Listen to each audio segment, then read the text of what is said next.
Hello everyone, नमस्कार मेरे प्यारे दोस्तों। मेरे भाई, अमेरिका जो है बार बार भारत के ऊपर टैरिफ लगाए जा रहे हैं, है ना। अभी 2 बार टैरिफ लगा दिया 25% का। ओवरऑल 50% टैरिफ अभी भारत के ऊपर अमेरिका के द्वारा लगा दिया गया है। लेकिन एक्चुअल में इसके पीछे कहानी किधर से शुरुआत हुई? तो एक दिन प्रधानमंत्री मोदी जी को कॉल आता है ट्रंप का, ठीक है। और जैसा कि आप देख भी सकते हो कि ये हो गए ट्रंप और इधर है हमारे प्रधानमंत्री मोदी जी, ठीक है। तो इनको कॉल आता है और इसी दिन के बाद से एक्चुअल में भारत और अमेरिका का रिश्ता जो है ऐसा जताया जा रहा है, शंका जताया जा रहा है कि खराब हुआ है। और उसके बाद से जो है अमेरिका भारत के ऊपर हमलावर है। क्या है कि अभी G7 समिट हुआ था, है ना। तो G7 समिट में जो है बेसिकली ट्रंप भी आए हुए थे। अब ट्रंप क्या किए ना, अब G7 समिट को बीच में छोड़ करके चले गए, ठीक है। अच्छा, अब ये वहां से चले गए और उसके बाद जो है कि इनके पीछे जो लॉजिक था कि ईरान और इजराइल का जो है वार हो रहे हैं और इसको हमें रुकवाना है, ठीक है। और मोदी जी को बुला रहे थे, बट एक्चुअल में जो मकसद है वो कुछ और था। ये बेसिकली देखो पाकिस्तान है, ठीक है। भारत का मतलब किस तरीके से भारतीय लोगों के साथ ये बिहेव करता है, ये अब किसी से पूरे दुनिया से छुपा हुआ नहीं है, ठीक है। और ये रहा आपका कश्मीर, ठीक है। अब आपको भी पता है कि कश्मीर में अभी क्या हुआ, ठीक है। तो ये जब G7 समिट से चले गए भाई साहब, तो जब यहाँ से चले गए, लॉजिक क्या था कि इजराइल और ईरान का जो है बेसिकली क्या है, तो हम वार रुकवाने जा रहे हैं। उसके ऊपर भी जाकर के बम गिरा दिए ये, ठीक है। और इनका जो लॉजिक था बेसिकली ये जो है, ये है पाकिस्तान का आर्मी चीफ आसिम मुनीर, ठीक है। ये AI जनरेटेड फोटो है और ये है भाई ट्रम्प। अच्छा, देख रहे हो ना कैसे बिरयानी खा रहा है बेचारा, भूखा है।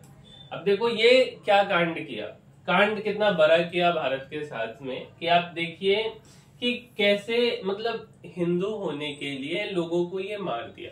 आप कल्पना करो कि आप जिस देश में रहते हो उसी देश में आपसे आपका रिलीजन पूछ करके और आपको शूट आउट कर दिया जाए। क्यों? क्योंकि इसको भड़काना रहता है, कुछ ना कुछ मुद्दा उठाना रहता है आसिम मुनीर को, और उस व्यक्ति को ये खाना खाने के लिए बुलाते हैं। और इसका इंटरनल जो माइंडसेट है वो ऐसा था कि प्रधानमंत्री जी को बुला करके, मोदी जी को बुला करके कनाडा से, और इससे मिलवा देंगे। मतलब आदमी सोचता भी एक सोचने का तरीका होता है। एक छोटा जो बच्चा होगा ना, वो छोटा बच्चा भी नहीं सोचेगा उस तरीके से ये व्यक्ति सोचता है। इतना बड़ा पता नहीं कैसा डिप्लोमेट है ये। और ये देख रहे कि इनके पति को मार दिया गया, shot my husband for being a Hindu, है ना।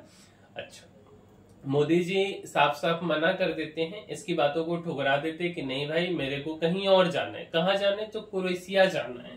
और देखिए कि क्रोएशिया में जो है कि मोदी जी का स्वागत हो रहा है बेसिकली। अब ये जो क्रोएशिया है, PM मोदी का कनाडा दौरा खत्म, अब क्रोएशिया के लिए हुए रवाना। अब अमेरिका बुलाया और ये गए नहीं। अब उसी के बाद से थोड़ा सा मामला जो है कि गड़बड़ होते चला गया। अब एक्चुअल में क्रोएशिया जाने के क्या फायदे थे, तो थोड़ा सा इसको समझते हैं। भारत को जो संभावित फायदे हैं, इलेक्ट्रिक व्हीकल और बैटरी सेक्टर के लिए लिथियम और बक्साइट जैसे मेटल्स इसको मिल सकते हैं। इंफ्रास्ट्रक्चर के निर्माण के लिए चूना पत्थर, जिप्सम मिल सकता है। ऊर्जा सुरक्षा के लिए तेल और गैस का आयात किया जा सकता है। टेक्नोलॉजी और मैन्युफैक्चरिंग में सहयोग से भारत को यूरोपीय मार्केट में एंट्री आसानी होगी, है ना। अब क्रोएशिया में एक्चुअल में क्या क्या है, ये भारत का अपना भी कुछ फायदा है, ठीक है। अब क्रोएशिया में एक्चुअल में कौन कौन से प्रमुख खनिज और संसाधन हैं, तो सबसे पहले हम बक्साइट की बात करते हैं। बक्साइट बेसिकली क्या होता है, तो एल्यूमिनियम बनाने का मुख्य स्रोत है। अब भारत में ना aerospace, automobile, railway, packaging industry में इसका बहुत बड़ी मांग है।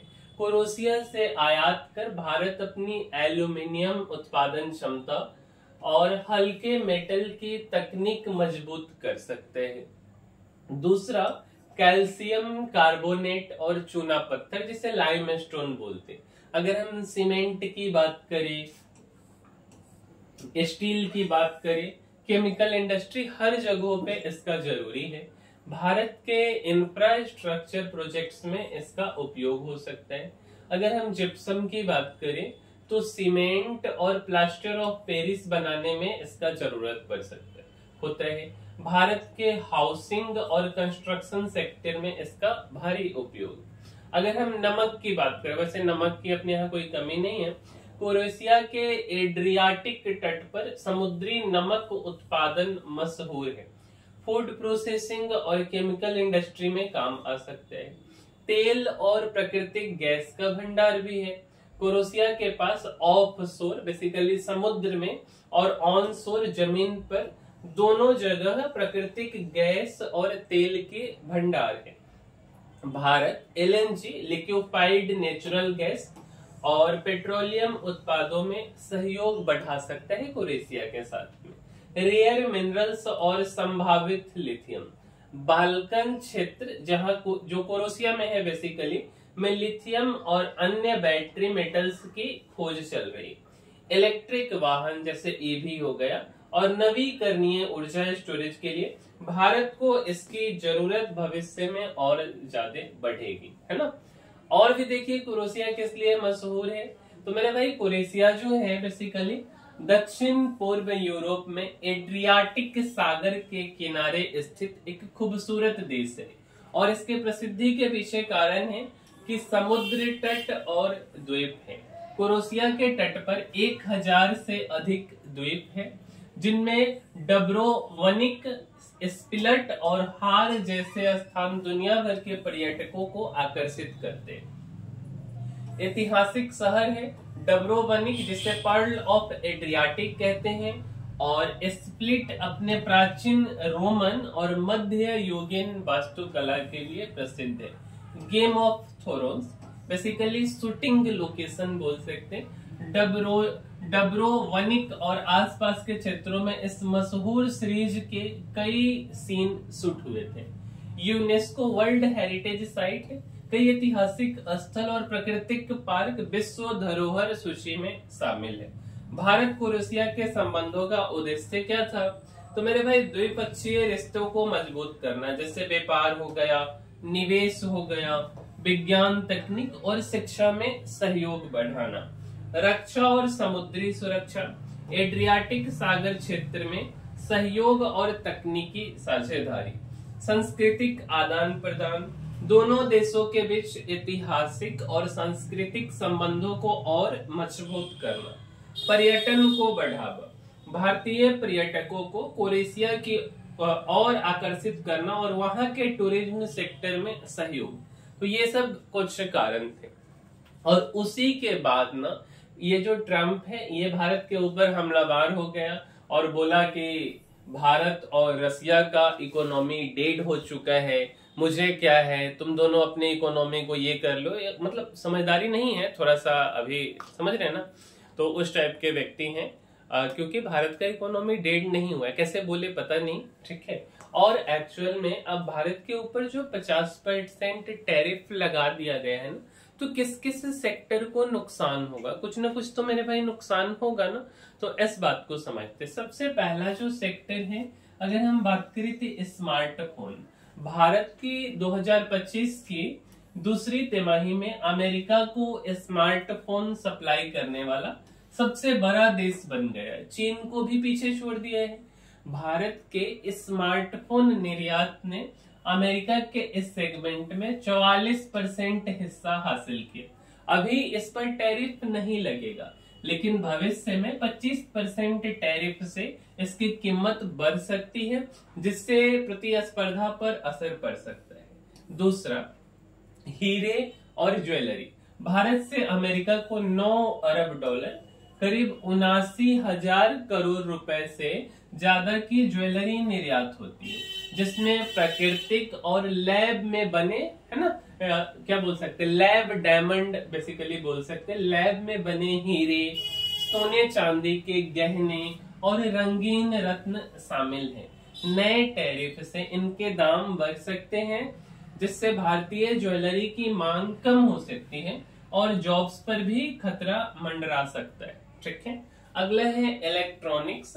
भारत से अमेरिका को करीब 14 अरब डॉलर 1.2 लाख करोड़ 1,20,000 करोड़ बोल सकते हैं आप इसको, कि इलेक्ट्रॉनिक प्रोडक्ट्स जैसे लैपटॉप और सर्वर निर्यात होते हैं।